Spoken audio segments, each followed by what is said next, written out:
Welcome to this week's episode of The Mixtape with Scott. I am your host, Scott Cunningham. This week, I have a very special guest. Let's see if you can guess their name.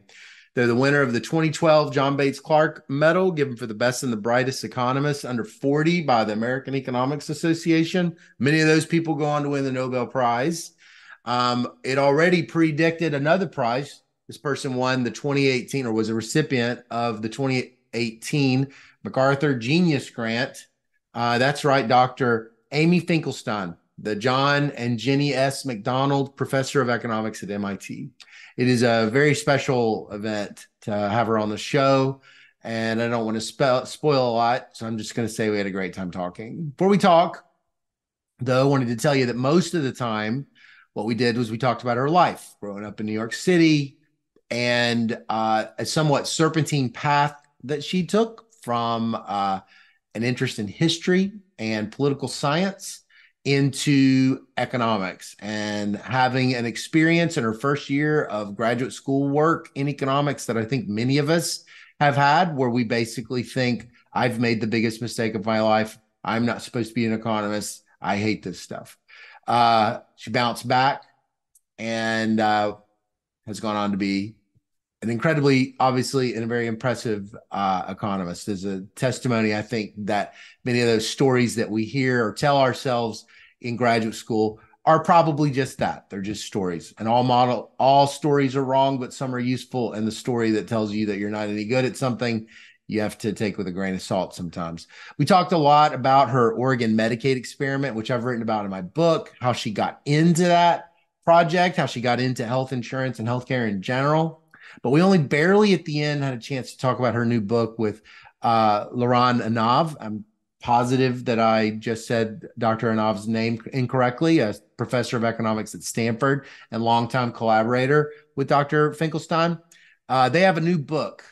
We've Got You Covered, Rebooting American Healthcare. We hardly got a chance to talk about it because we were just talking about so much other stuff. It's a brand new book, not really so much aimed at economists, but economists should read it. It's a book aimed at the general public because it describes general problems with our healthcare system, and it's really trying to speak to policymakers, journalists, everyday people that want to better understand the problems with our healthcare system and our health insurance, and to try to start thinking about how to better be informed in the voting booth. So I'm going to put a link below this. I highly recommend that you check it out.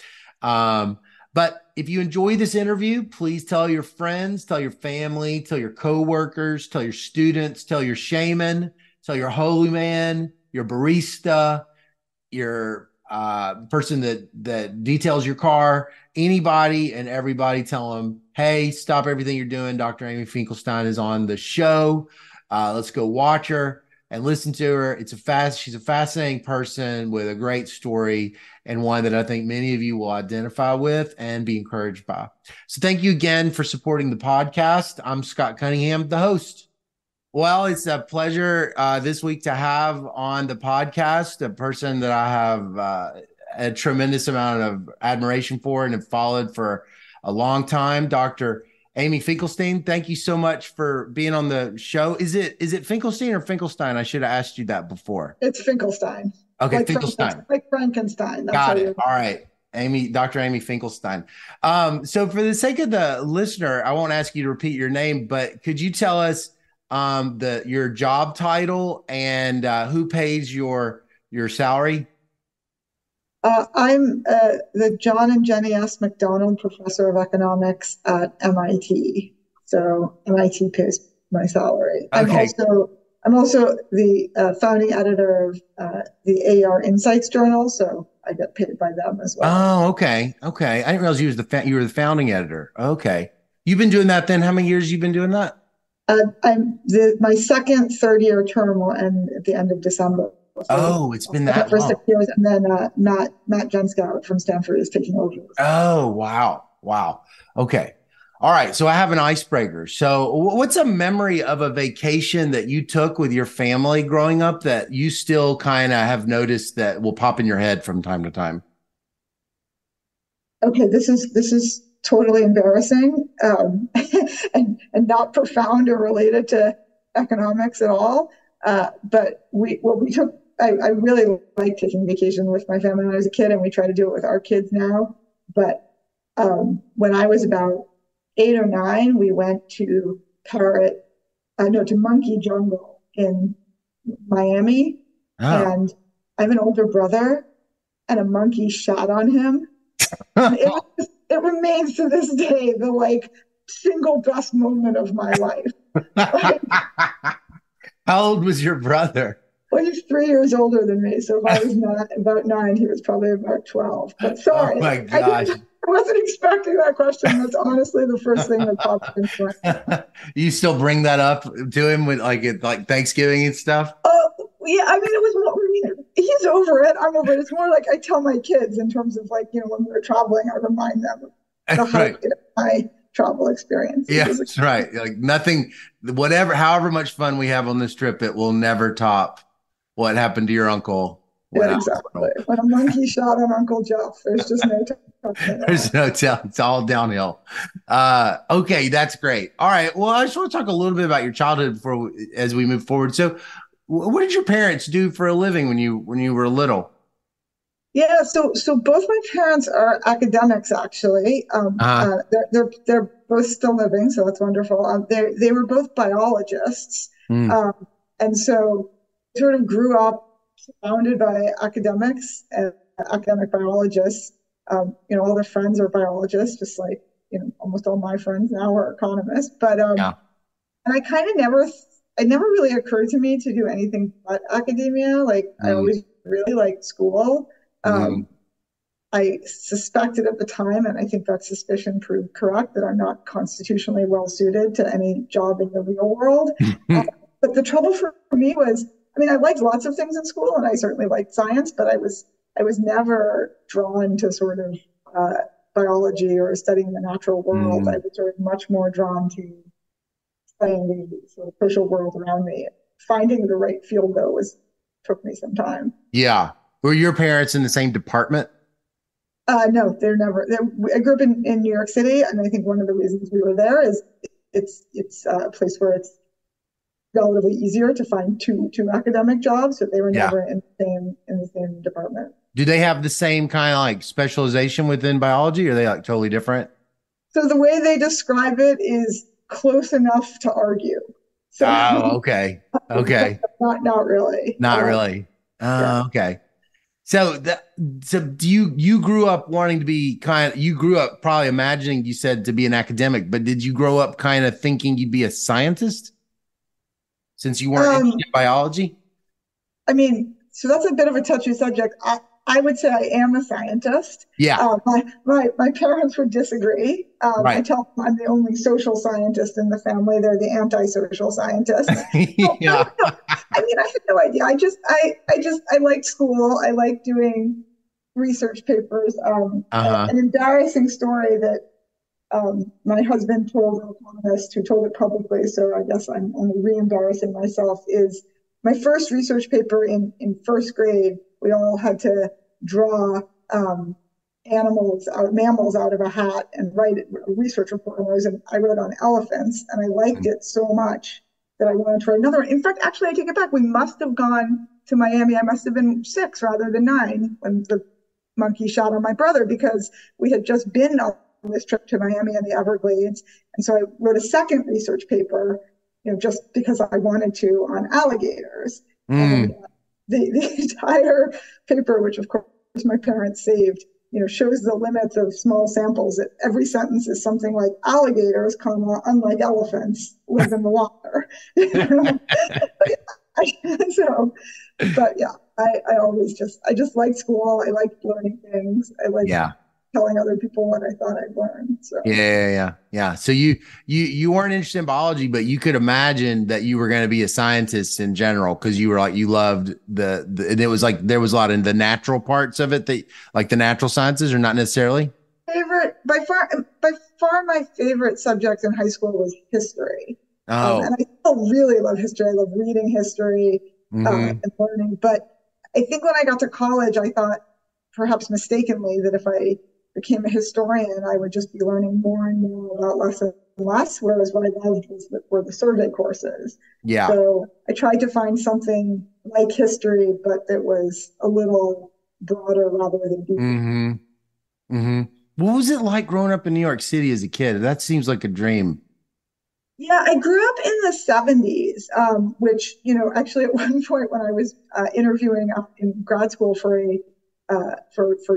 academic jobs, I was engaged at the time. So they were interviewing my husband as well and or my fiance, and someone said to me, because they imagined we were thinking correctly, that we were thinking of having kids, and they said, Manhattan is a wonderful place, to raise a family. It's not like it was in the 70s when no one in their right mind would raise children in Manhattan.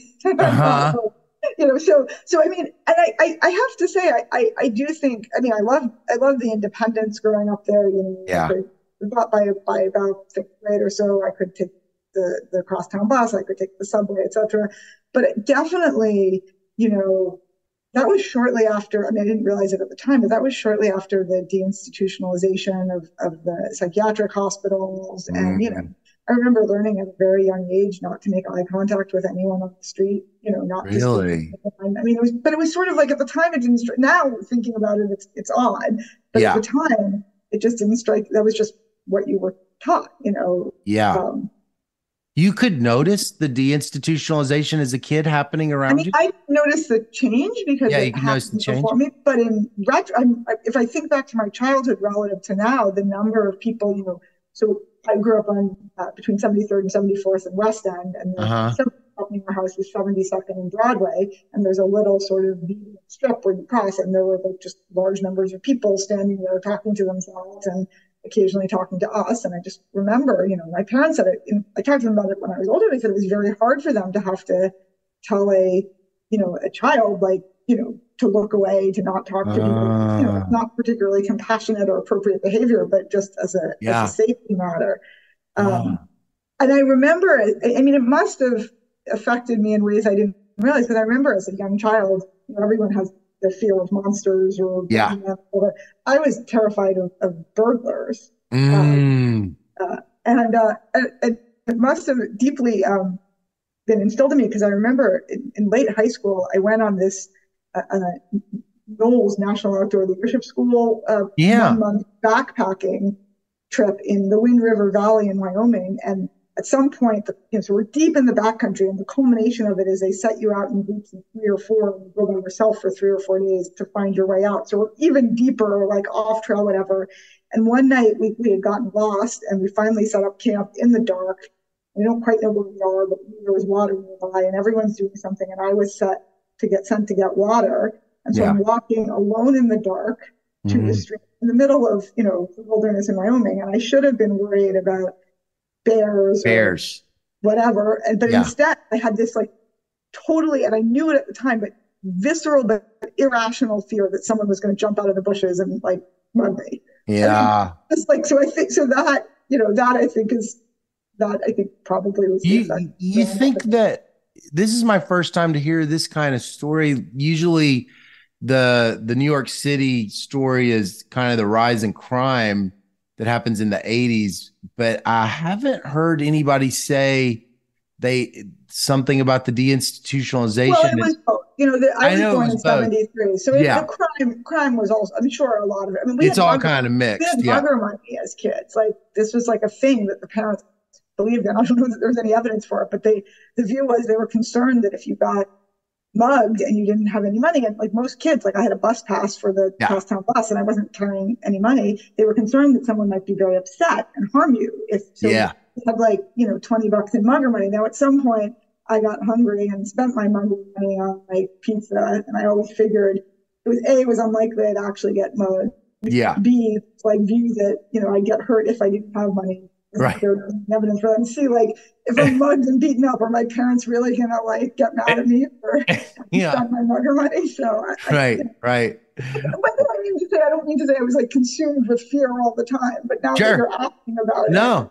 Well, yeah, I remember that. I mean, I grew up in Mississippi, but I still I just now I'm wondering, even these slogans your parents would give you, or don't talk to strangers. Almost, I think like those are obviously endogenous to something around, and I just hadn't really thought that Yeah, you saying deinstitutionalization, because I was going to talk about something along those lines later, and that just kind of that was it. That's interesting. Well, I'm probably echoing, I was aware of people mumbling to themselves and the right. fear of being robbed. And beyond that, I'm echoing probably what my parents said. I mean, they live near Lincoln Center, and my dad says, he had been in New York since, I guess, the late 50s. And he Uh-huh. said he noticed that, like, he was at some outdoor concert at Lincoln Center at some point in the 60s and looked around and realized there were a lot of people there talking to themselves, and Yeah. that Yeah. different than it Yeah. had been. So I think he Yeah. had told me about that. Yeah.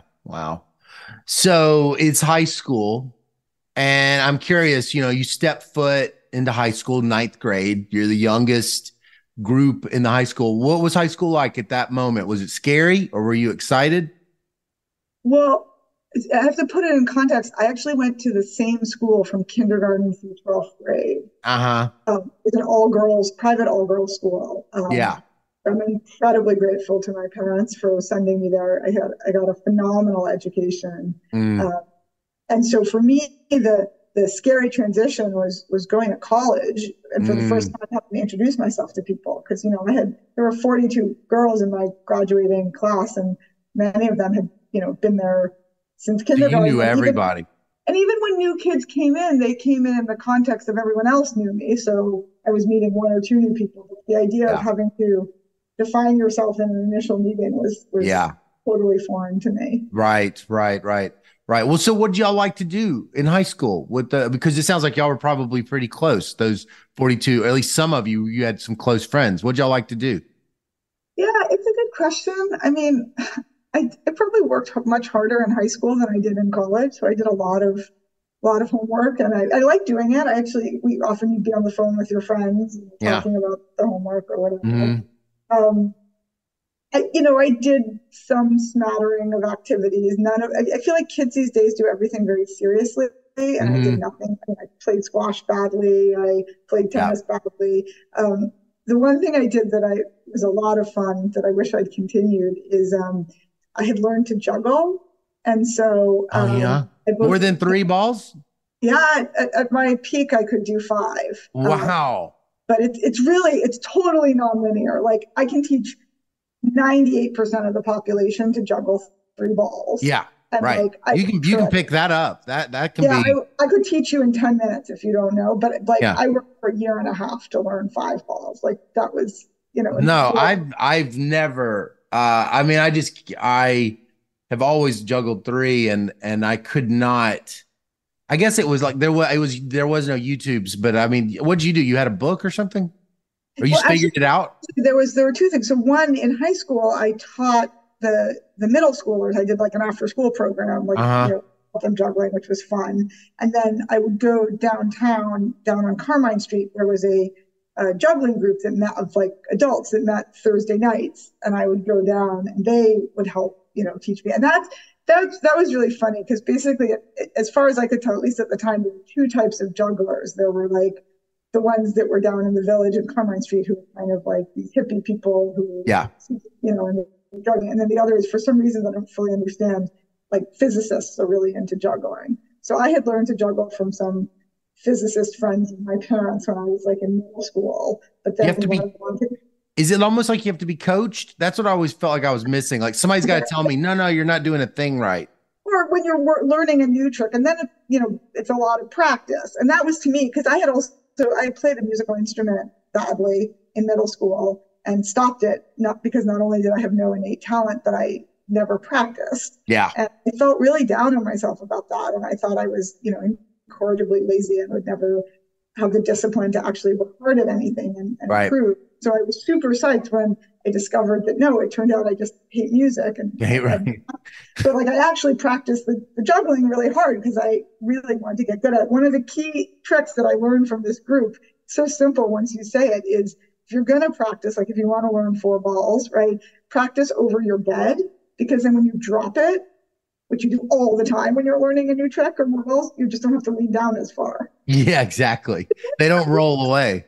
Well, that's beanbags. You need to use beanbags, not balls. Beanbags. Yeah, yeah, yeah. Right. Right. Well, what did you dream of in high school? Are you still thinking in high school, I'd like to be a professor like my parents, or what are you now thinking about at towards the end?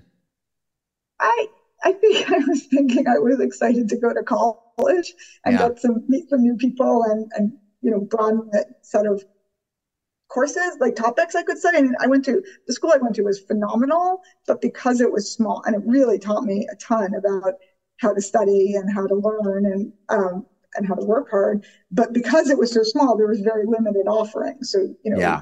so I was excited to have choice of courses. I think if you'd asked me, I would have said I was interested in something in the policy space, and whether that was law or journalism or Hmm. or working in Washington. I wasn't sure. I think in retrospect, I realized that, I didn't know at the time that my interest in my courses was unusual. Like, my Hmm. friends seemed to like their courses too. So, but in retrospect, I think it was pretty clear that Yeah. I would end up in academia. Yes. Well, so you go to Harvard, you step foot at Harvard. What'd that feel like? Being at such a historic school for the first time. What was the feelings like? I mean, it was super exciting. My I felt that so my parents were actually quite nervous about my going there and didn't want me to go because they had heard that, the faculty are really inaccessible and as educators themselves and knowing how much I cared and they cared about education, they wanted me to go somewhere where, you know, I would have a good educational experience. And Yeah. actually I was they were wrong and they admit it. And first of all, the lecture courses I took were just phenomenal. Like, Mm, you have faculty who've prepared a lecture and maybe they prepared it 4 years ago, but like they're still giving a really good lecture. And then yeah. maybe it's just because so few students did approach the faculty. I found that without exception, when I went to faculty's office hours, which they all had, they were super encouraging, supportive, helpful. So academically, I was really pleased. And then I think it was just so exciting to meet such a broad range of kids from, you know, across the country from different backgrounds. I ended up spending, I'm talking about it as if, oh, yes, I was going to be an academic and I went to Harvard and I studied really hard. But the truth is, I spent about 30 hours a week working on the weekly student newspaper just because Oh, I thought, really? yeah, and not the like daily one that everyone knows, The the Crimson. Crimson Tide? Yeah, You did I not work worked, on the Crimson no, Tide? I worked on a weekly paper called The Independent. And it was really fun. Huh. I worked in the news department. I eventually became the news editor. Wow. It's really fun. I mean, but it was just, in retrospect, the time I spent on it was a little absurd. But What I do you really, think that was? What about that? Do you think was spoke to you?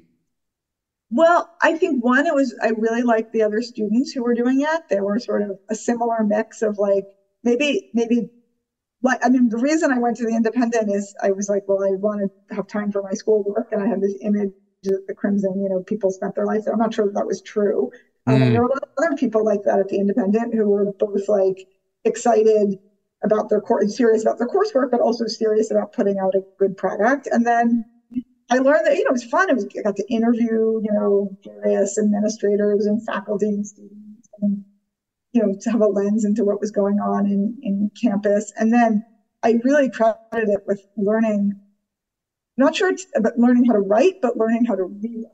Because like it mm, forced you had to write quickly. And then as you progressed up in the organization, you became an editor. And so someone would hand you something and your instinct was, okay, it's going to be a lot of work. So I'm going to just go in and immediately start rewriting it. And I find that made it a lot easier for me to then go take that own attitude to my own papers. Like, okay, I had a draft and now I'm coming back in as if it was, something that, a staff writer handed me, and I'm going to assume it needs to be rewritten from scratch, and I'm going to go in and do that. I may drive my students a little nuts because yeah. I take that approach to their drafts as well. But this idea that like what you put on the page first is not what has to stay there. No, other people, I have some co-authors who write very slowly and beautifully, and the sentences they write remain. But that maybe from my experience in the Independent, I learned to write really quickly and then to scrap it all.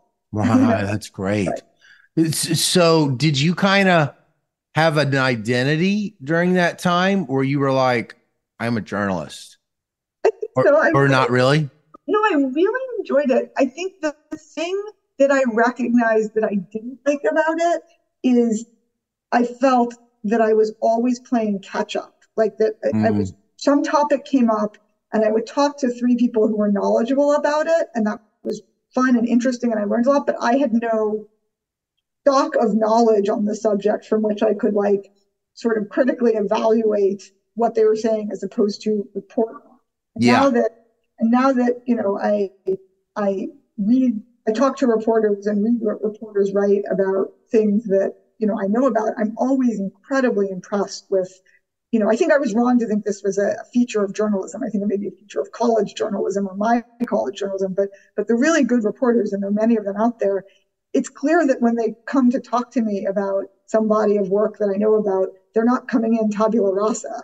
They already have some thoughts and they're open to learning more and changing their views, but they're not just a blank slate to Yeah. regurgitate what I say. Whereas I felt a little bit like that, when there was some issue that came up, that we were writing about. You hear what the dean says, and you hear what the other, what the students say, and then you kind of say on the one hand, on the other hand, and so Right.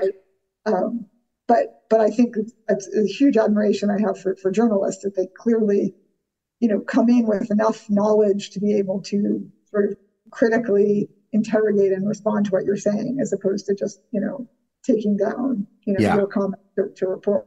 Right. But yeah, I liked it. It was a lot Wow. of it's That's neat. That's a neat experience. So a lot of the economists that I talk to, they'll say, their first exposure to economics, it'll what I've been able to kind of piece together is it's either a book, it's a person, or it's a class. And I'm curious, what was your first exposure to economics for you?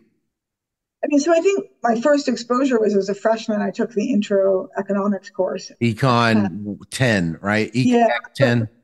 but I'd say but actually, so I didn't major in economics. I majored in government, or what Oh, Harvard calls political science, oh, in part because I really liked history, and yeah, I thought of political science as a way of using history and knowledge of across time and space to sort of make sense of the world and build models of the world. right. Um, and I think it is, but there were two problems with that. One was, I think to do that well, you need to know a lot of history. And Yeah. I didn't then. I'm not even sure I do now. But I sort of realized, well, that would take you have to accumulate that stock of knowledge. And I was impatient at 18. I didn't want just consume knowledge for the next 20 or 30 years. So there's part Hmm. of me now wish if I had, I would know a lot more. Yeah. But then the other thing that happened is as I said, my parents were scientists, and I would occasionally give them my poli sci term papers, to read. And my dad would often comment, he's like, yeah, that was a nice argument. You could have just as easily argued the other side. And I kind of thought he was right, at least at the level that I was doing it. And so I got very excited by empirical work in political science, which Mm, I think relatively new. This was the early 90s. And the idea that I know you can lie with statistics, but at some level, the idea that you could use data and rigor to try to answer questions about why mm, certain bills had gotten passed or why policy was the way they were, how people voted, mm. rather than just sort of make qualitative arguments. I thought it clearly was imposing discipline on me, Yeah. and so I ended up doing my senior thesis on empirical political science on the question of academic earmarks. Actually, is it Mm, when Congress will allocate funding for to a university for a big science project or something, and why some universities got it and not others. Guess what? Having a powerful congressman helps. right. But then, and so I think though, and so I love the empirical work, but at the same time, I kind of was sort of realizing I was less interested in why the policy got enacted than Yeah. the impact of the policy was, or what the policy should be. Uh-huh. And in college, you sit around with your friends and you just sort of these college bull sessions, you argue about, the topics of the day were things like, does welfare, cause single motherhood and intergenerational dependency? Charles Murray's The Bell Curve had just come out. Right. And so the really like eye-opening moment for me was actually the fall of my senior year. I took a class from Larry Katz called Social Problems in the American Economy. Yeah. And it was just like, oh my goodness, all these questions that we were sitting around shooting the shit about, excuse my language, in our dorm room. It turned out those were questions that you could actually try to answer rigorously with data rather than with sort of just rhetorical flourishes, which, my friends were very good at. Right. And that just blew me away. And I thought, well, that's what I want to do, because I like to argue. I had opinions. I wanted my opinions to be more informed. And then I wanted to actually have evidence rather than just, oh, come on, no one would lock you just for, higher welfare checks, or, I don't know, that's an opinion. That's not evidence. And just topic after topic in that class was something that, was in the news, or I had thought about or heard about, or that my friends argued about. And he would show us a paper in which, at the time there was a lot of, natural experiments when states changed their laws on no-fault divorce, whatever it was, and that's how you could look at it. And actually, one of the things I also really remember from that course is particularly, I think it was on the question of welfare causing single motherhood, which had been a big topic in the 80s. He showed us the time series of like when welfare was becoming more generous and when single motherhood went up. And he's like, the time series doesn't match. And then he showed us the cross section. And then he showed us some of what must have been sort of early natural experiment papers. Yeah.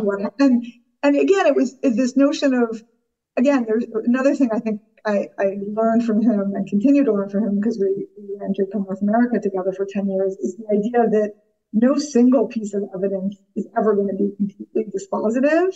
Yeah. And so the more different ways you can interrogate the same question, both with data and with other methods, the sort of greater confidence in the richer picture and nuance you can get of the results. And I was hooked. I was like, oh my God, this is what I want to do. You felt like that was more econ than poli-sci, even though there was empirical poli-sci?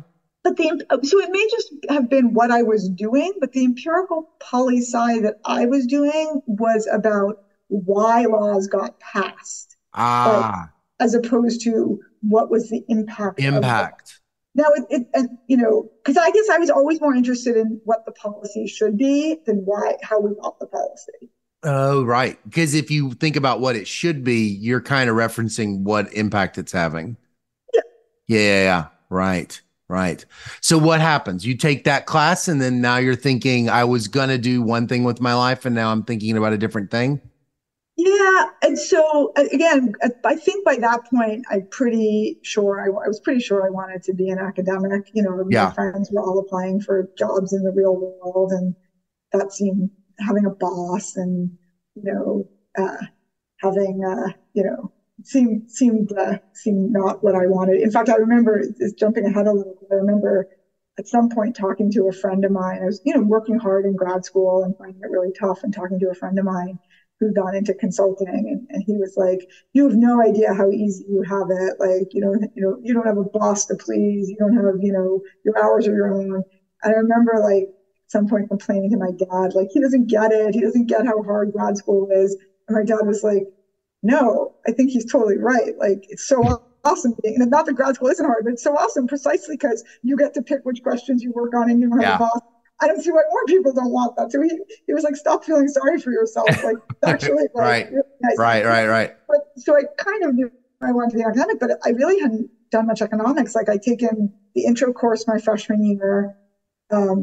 I was sick my sophomore year. That would have been Richard Freeman, or was that Mankiw? The intro course my freshman year was Marty Feldstein. And right. My sophomore year, I was actually pretty sick. I had a really bad case of mono. So I went on a light course load, and tried to take easy courses, so I took macroeconomics. You took macro as the easy one? Oh Which I man. didn't like. And then my senior year, in addition to taking Larry's course, because I was sort of hearing from friends that this economics thing might be something I was interested in, I took intermediate micro as well. Oh, But that's okay. all I'd had. So I really hadn't had much economics. And so I was woefully unprepared for grad school. And I was very fortunate to get a fellowship that would pay for me to study for 2 years at Oxford. And so I Yeah. used that as an opportunity to do a master's in economics, That which, was kind of like a correction. You were like, I'm going to do this yeah, master's to kind of fix the route a little bit. and I felt really grateful because when I looked in the US, there just really weren't many terminal master's Right. programs. And I Hmm. think separately, I think that's something we should probably be changing, because I think with the PhD program getting increasingly long, and some people figuring out after a couple of years that they can fruitfully and happily do something else. Yeah. Why not just start with a 2-year master's in which so you can choose to go on if you want, or you can choose to have gotten a Yeah. useful and degree and move on rather. Yeah, anyway, but anyway. But I felt, when I realized that you couldn't do a sort of typical master's in the U.S., felt all the more lucky and grateful to have the opportunity to have it. What was the flavor at Oxford? How did it differ from Larry Katz's class? I mean, is it as empirical? No, it was night and day. And Huh. it was, in fact, so my somewhat tortured story is I got to Oxford, and after the first, after a while there, I suddenly thought, oh my God, I had this all wrong, and I don't want to be an economist. In fact, now Yeah. I don't want to. I can't be an economist because it was a heavily, heavily theoretical and math oriented Yeah. program, and I could Even do at the it. terminal masters. Yeah, yeah, Right. yeah, and I could do it, but it wasn't what I like math as a means to an end for Yeah. me. And I got the, I think, mistaken impression while I was there that it was, that economics was a career for failed mathematicians. Like everyone seemed to Uh-huh. be glorifying over the beauty of the proof or whatever. And Right.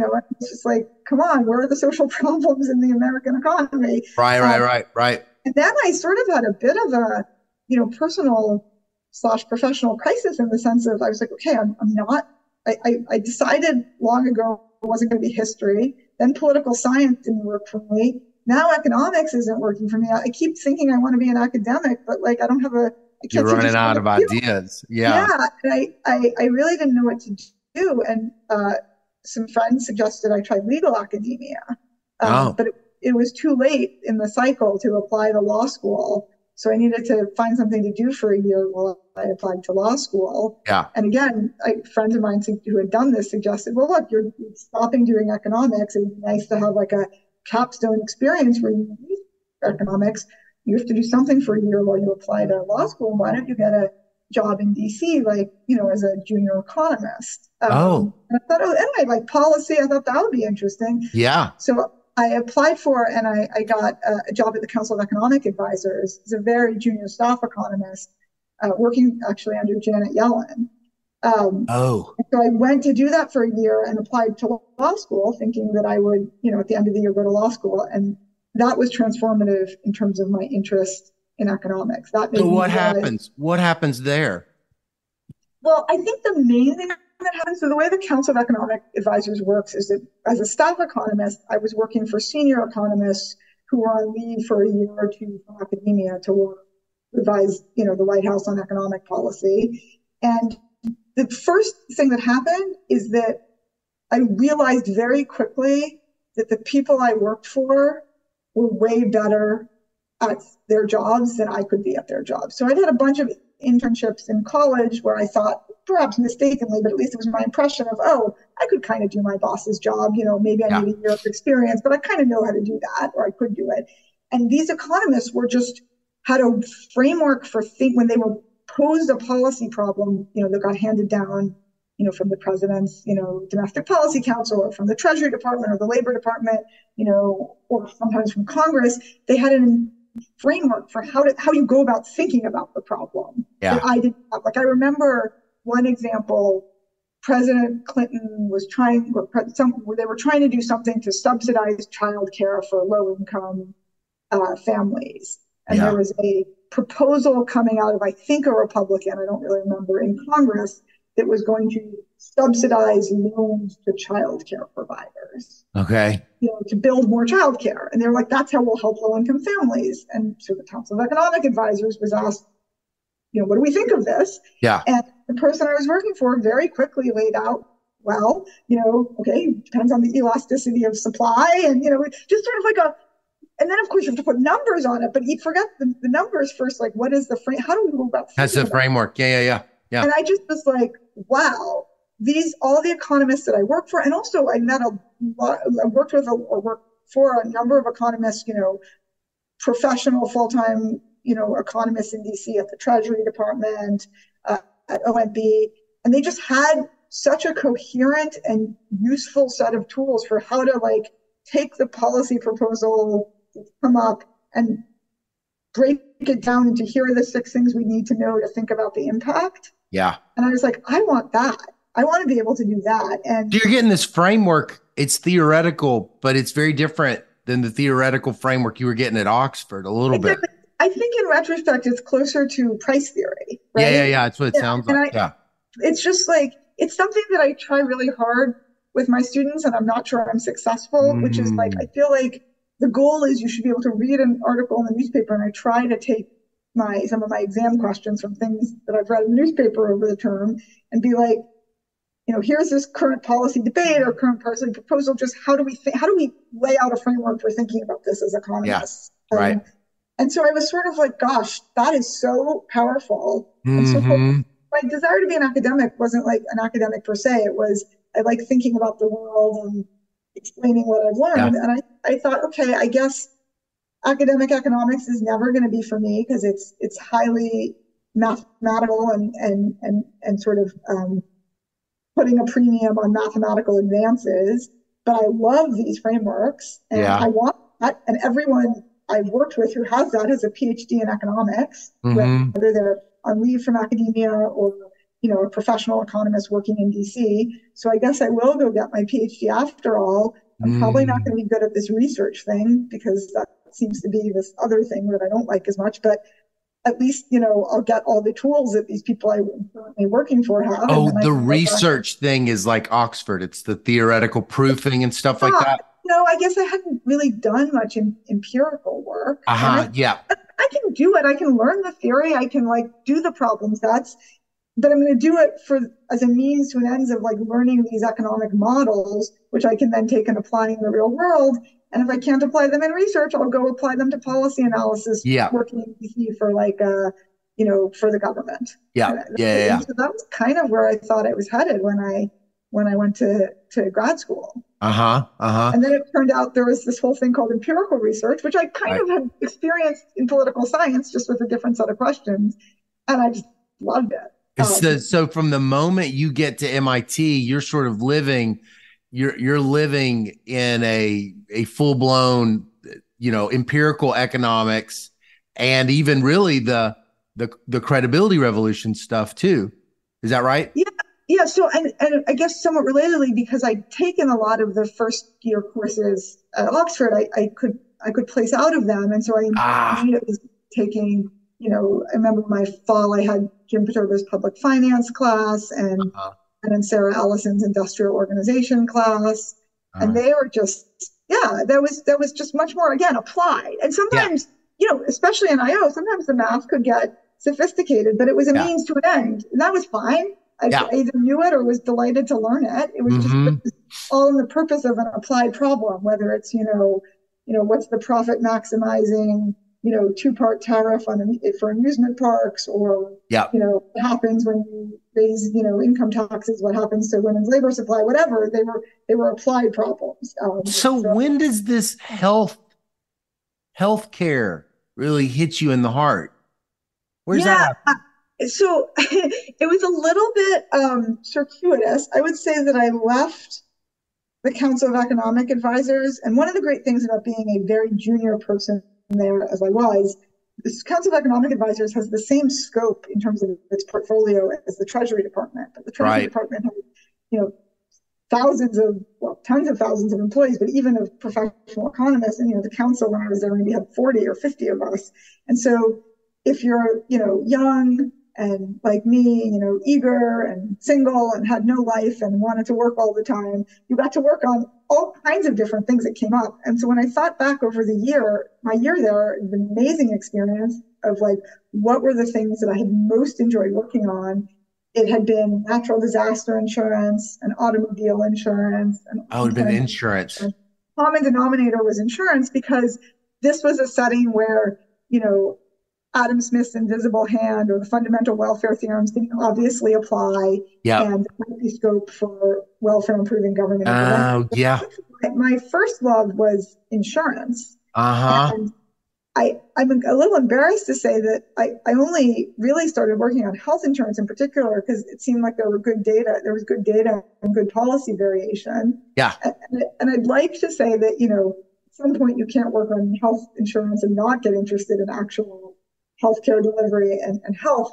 But I fear I might have if it weren't for the influence of John Skinner, who's a professor at Dartmouth. Ironically, he was visiting Harvard my sophomore year when I was sick and therefore taking macro as a easy course. And he was my macro professor.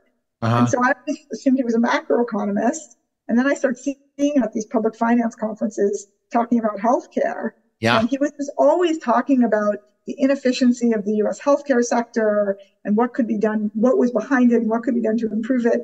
And I don't think he ever quite said directly to me because he's way too kind a person, but by, I think, his inspiring example, I kind of got the message of like, why are you just like mucking around with the insurance aspect of health insurance? What about the health and the healthcare delivery aspects of healthcare? So at some point, I made a transition that was important to me and probably imperceptible to everyone else from an insurance economist who happened to work on health. You remember it though.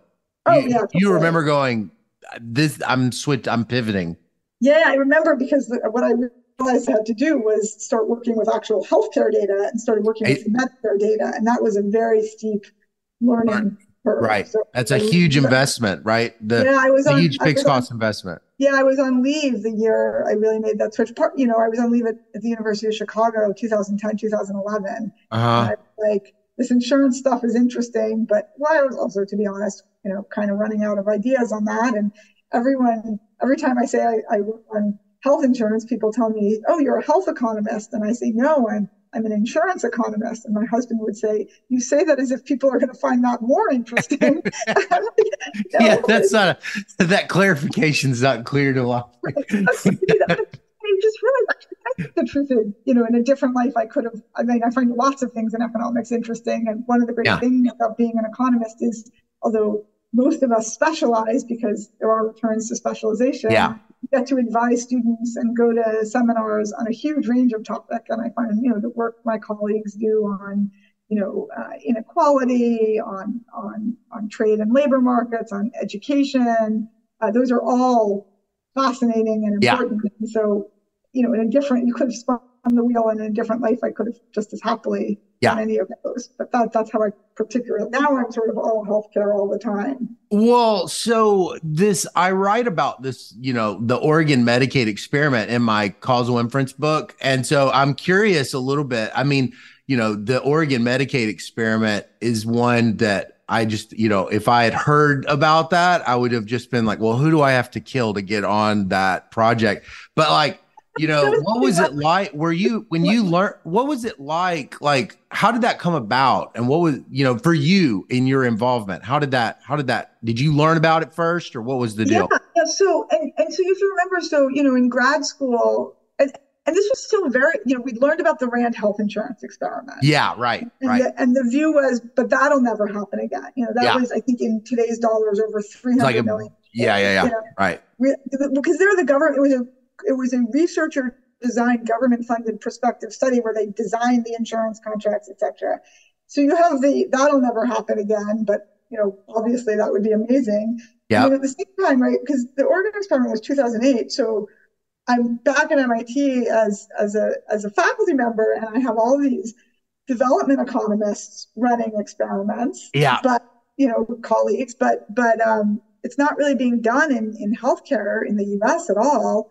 And then Oregon decides to run a lottery to allocate a limited number of Medicaid slots. Who And hears of that first? Are you the one that hears of that first? Yeah, well, Stephen Colbert lampoons it on late night TV. There's a great clip that I like to play for my students. I mean, I won't even try to imitate it because he's much funnier than I am, needless to say. But because it is, kind of absurd and a sad statement about U.S. health policy. But where he saw absurdity and humor, I don't disagree with that. But I was like, oh my God, they're running a lottery. And I was sitting at the NBER at the time, and Kate Baker had an office a couple down from me, and I just ran into her the next morning and was like, "We need to get on this," and we just started. So the two, you told her, you were like, Colbert did this thing, and they're going to do a lottery in Oregon to randomize people to Medicaid. We were kind of behind we were a little scrambling to catch up. They'd already run the lottery, and they were starting to announce the winners. And Kate and I had several years before worked together on a failed empirical project that went nowhere. But I knew from that I liked working with her, that she was, super smart and serious and well organized and, fun to work with. So I had no idea what I was getting into. What'd you do? You call, it's like, you call these people on the phone and you're like, I want to analyze your data, because they're not probably thinking of it in a researcher way, right? They're not thinking we have a lottery. We got connected with people in the state. So there was a nexus of researchers at universities who were working, with the state to try and improve their policy. And so it turned out someone there had applied for, and I think actually been rejected, but for a small grant to try to study this, the lottery, because we weren't the only people to recognize that it was a value. Other people watched that Colbert show. Yeah, but I think, but they were extremely generous. This was Bill Wright and Heidi Allen, and they were extremely generous at saying to me and Kate, "Wow, if you guys have energy and ideas, and in particular can bring in a lot of funding," so that they were going to try and raise money to do some small scale surveys. And was that where the money has to come in? The money has to come in for the surveys, these big surveys. Yeah, I mean, at the time, yeah. So in the end, we ended up doing both mail surveys, which were expensive but not astronomical, and then we ended up organizing and running about a year and a half into the lottery about 12,000 in-person interviews and physical health exams, and that was the logistical. And then, because you're like taking blood and stuff. Yeah, and then we also ended up getting a lot of administrative data, which didn't have all the kinds of non-response concerns, subjective reporting that you worry about in some of the surveys. So we tried to get at it from all angles. And it was a great team of researchers, both in Oregon and across the country. Also a big partnership with the state government. It was a huge undertaking. I'm not sure if I had known at the time what I was getting into. It's incredible. It's like, I love these stories of all the shoe leather. I mean, when did you bring Dr. Gruber back in? I mean, because he had been your advisor from I think very early on. We just, I guess, in retrospect, I think we just were like, we brought both John and Joe Newhouse in very early, because I think we had the sense that, this is a once in a lifetime opportunity, and more heads are better than fewer, and we wanted to. You just put together this dream team. Yeah. It was great. Joe kept saying he was, reliving his youth through the Rand health insurance experiment. In fact, one of my favorite moments, we actually mentioned it in the book we just wrote, because it came up, it was relevant there too, is so we applying for these big NIH grants to get, funding to, or maybe it was a foundation grant. We applied for a lot of grants to get funding to do the work. And one of the reports, maybe it was a foundation actually, one of the reports we got back from a reviewer, their main concern, so this was, we're probably applying in early 2009. And their main concern is Obama has just been elected. We're about to get universal coverage. It's a question of what is the impact of expanding health insurance to low-income individuals, maybe of intellectual interest, but it's going to soon be irrelevant from a policy perspective, and therefore there's not a lot of money. And I went to Joe and I'm just like, what do I say to this? Like, I don't know how to respond to this. And he's like, we got the same comment in the 70s when we were applying for funding for the health insurance experiment that, Nixon's about to get universal health insurance coverage. So what's the point? I was like, great, that'll be my response, right? Oh, wow. Wow. Well, so what did you learn from it that you sort of one thing or a couple of things that you just were like, man, I was not expecting to learn this from that whole process, that whole project? Do you mean in terms of the results or in terms of the process of doing the research? Well, you can say either one. I'm curious what was the biggest learning experience for you? The biggest learning experience for me, which actually was the inspiration behind my decision to co-found JPL North America with Larry Katz, was, oh my gosh, despite being at that point, a tenured professor with a fair amount of research experience, there's an enormous amount of decision points and craft that go into conducting a well-designed and conducted randomized experiment that I didn't know. B, it wasn't obvious, except that I was fortunate enough to have my colleagues at MIT in development who were doing randomized experiments, and Larry Katz down the road at Harvard who had done MTO. It wasn't clear how I would learn those sort of soft skills. And this is the most terrifying part to me, you only got one chance. Yeah. Because unlike any other study where if I go give a seminar and people tell me I've been analyzing the data all along, you still got the data. You just go. It's a bummer. It's a waste of 2 years of my life, but I can go back and redo it. And this was if I don't do things now, I've just baked in a problem. And I hadn't realized that. And I was enormously grateful to the help I got particularly from Larry Katz, also from S2E32, and from Elton, who is not only my colleague, but also my husband. So he's a development economist. He got pestered with, does randomized trials, a lot of questions. One he failed me on that I teased him about is, I'd be talking to him and Esther a lot. And I finally went and talked to Larry Katz, and he's like, all these surveys, you got to be worried about non-response bias. You really need to both bake into the design some intensive follow-up, but also get administrative data so you can check where you can get similar outcomes if you have a problem. And I went home and I said to Ben, how could you not have brought this up? This seems like so first order. And he's like, I don't know. In an Indonesian village, you go survey people, 99% of people show up. Don't play me.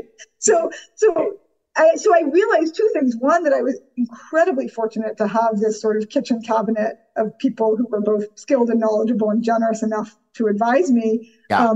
But also that some of these issues were unique to the North American context, that weren't the same. And so out of that was part of the inspiration to start JPL North America, so that other people at universities across the country could sort of, benefit. We could leverage the sort of stock of knowledge that we have and make it easier and more feasible for other people to do randomized trials. It's so exciting. That's so cool. You've got this new book with, I don't know how to say the first and the last name of your co-author, Lauren Inav.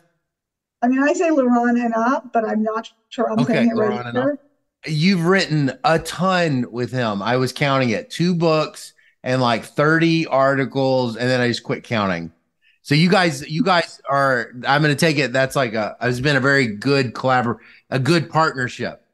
I can't speak for him. I would say it's probably the single best professional experience of my life. That's great. I don't like to pay him compliments, but hopefully he won't listen to the podcast. He won't listen to us. He won't know. With him is amazing. Well, what is this book about? For the sake of the listener, why'd you guys write it, and what's it about?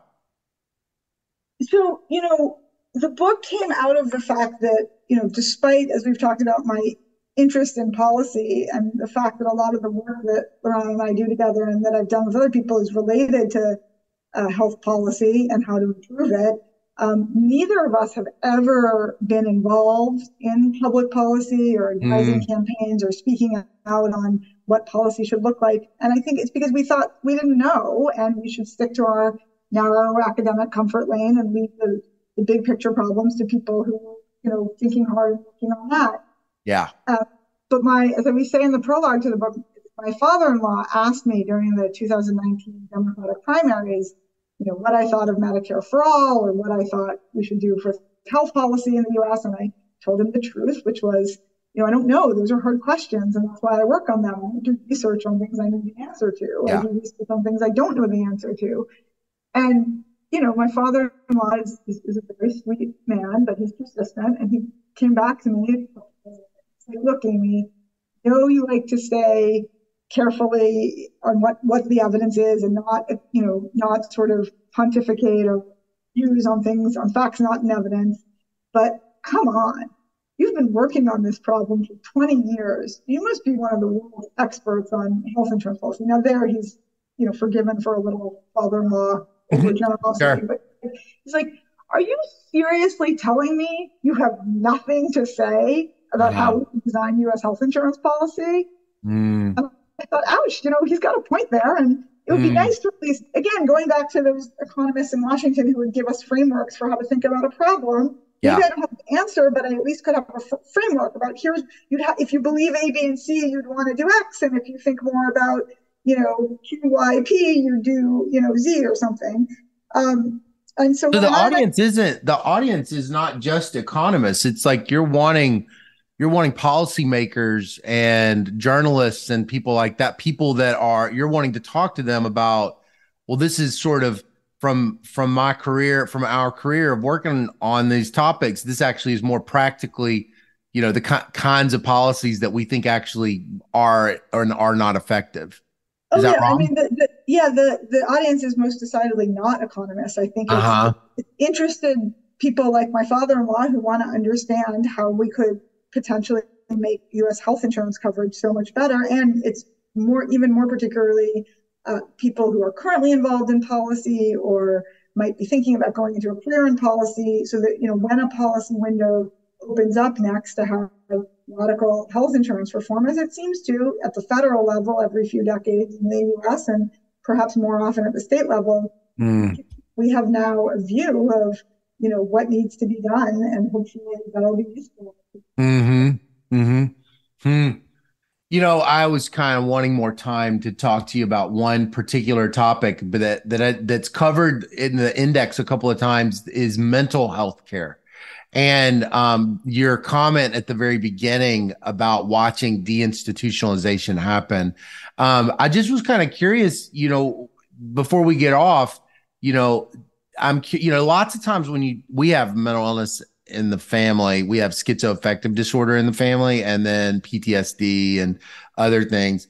And to navigate to be like a PhD economist, or even like, quasi health economist, and to navigate mental hospitals as a family member, you feel so weirdly incompetent, it's just incredibly like, you're like, what am I doing here? That I can't help. And, this family member doesn't want to take any other medication. But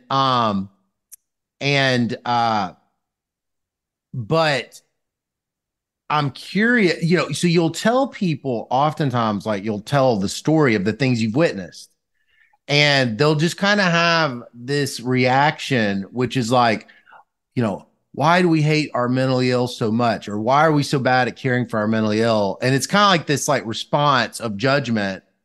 But everything I experienced was like, I'm not around anybody that hates mentally ill people. It's something much deeper than that. And it must be a bigger problem to solve, that these people that I'm talking to think that it's just a lack of compassion.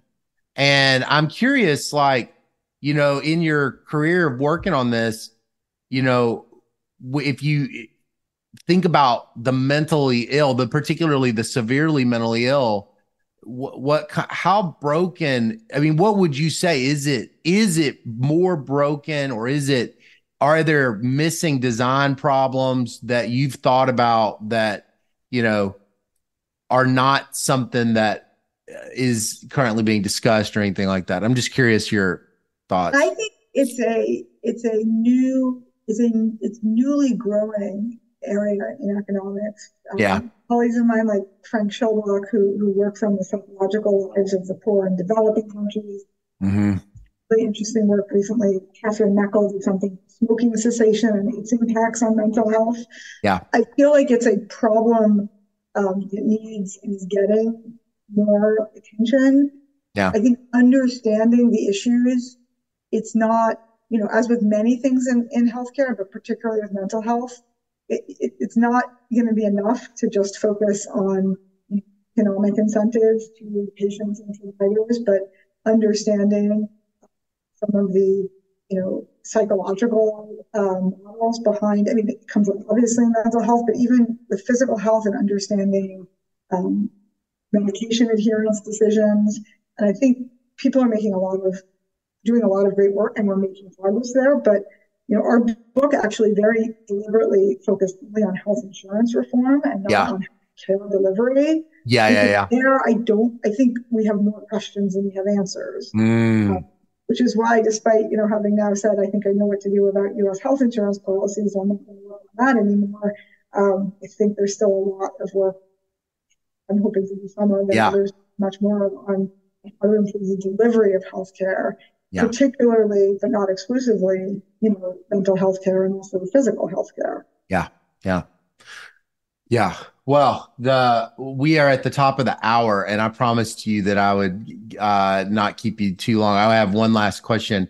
If you could go back to now, I guess now I'm going to change it a little bit. If you could go back to that younger Amy Finkelstein that was at Oxford, maybe that, she's kind of at her lowest point, and you could go back and she doesn't recognize you necessarily, but you go back with her and you take her out for drinks and you just sit with her and you listen to her story and you comfort her, and you can only really tell her one thing. you know what do you think, now that you've like lived this life? What do you think you really wish you could tell her, that I about think I where know she was? I think I know what I tell her. It's what I imagine myself telling my kids when they're a little older and going through something similar. And I'm sure, well, maybe it'll help them. I'm sure it wouldn't have helped her, which is just to say, like, be a little patient. Like, just because right today you no longer see your clear, 25 years forward professional path doesn't Hmm. mean that it doesn't exist. I think for me, Yeah. what was really hard at Oxford was I was perfectly happy day to day. I liked my courses and, I liked working at CEA, but there was this just looming, cloud of worry over my head of like, what is my life going to be like? And I can't see the path forward. And I think, Uh-huh. the right advice is like, just because you can't see it doesn't mean it doesn't exist and won't be Right. pleasurable. And so just, keep doing what you're doing and Mm. not to worry so much in the meantime. I'm sure I wouldn't have listened. I'm sure I don't listen now, and whatever my current worries are, people say probably something similar. But I Mm. do think, it's not like you shouldn't think at all about, do I think I'm moving forward in life? But I think I was just too consumed with, I don't know, I can't see what my career is going to be like in 20 years, and therefore that must mean there's no like professional path for me, as opposed to, yeah, often I think it's true in research as well. I've gotten much more comfortable with it in research, but unlike your career, which you only get to really live once, Right. research you cycle. So every few years you're starting new projects and gotten much more comfortable with the uncertainty. Like you have Yeah. some sense of where you're going. What I always say about a research project is you have to go in with some idea. Yeah. Otherwise, you're totally, just, casting about with no direction. But you Yeah. can't be too wedded to the idea because Yeah. inevitably other things are going to happen and you got to sort of go where the results are going. And that may mean changing the project entirely. And I guess that's what I would say to my younger self about Yeah. thinking about your life career. Like, you need to have some like guess at the moment of where you're going, but like you should have a healthy realization that probably it's going to end up very different from what you're imagining at the moment. And that's not just okay, that's kind of part of the fun. Yeah, that's part of the adventure, kind of being the not being so upset by that uncertainty, Yeah. but Well, maybe still that's being why I was so forward. drawn to insurance because I don't like uncertainty. Yeah, right. It bothers me so much when insurance markets don't work because they're supposed Right. to offer security Right. and safety. Well, it's been so pleasurable, so nice to meet you in person, as I really did mean it. I'm such a huge fan and look up to you a lot. And I think Thank you so much. one of so many people that just have a tremendous amount of admiration and see you as a role model. So I really appreciate you being on the podcast, and I hope that we'll cross Awesome. in person and Oh, get to meet again. I'd love to. Thank you so much. Okay. All right. Bye-bye. Bye-bye. Gotta see us through. Honey, you need me.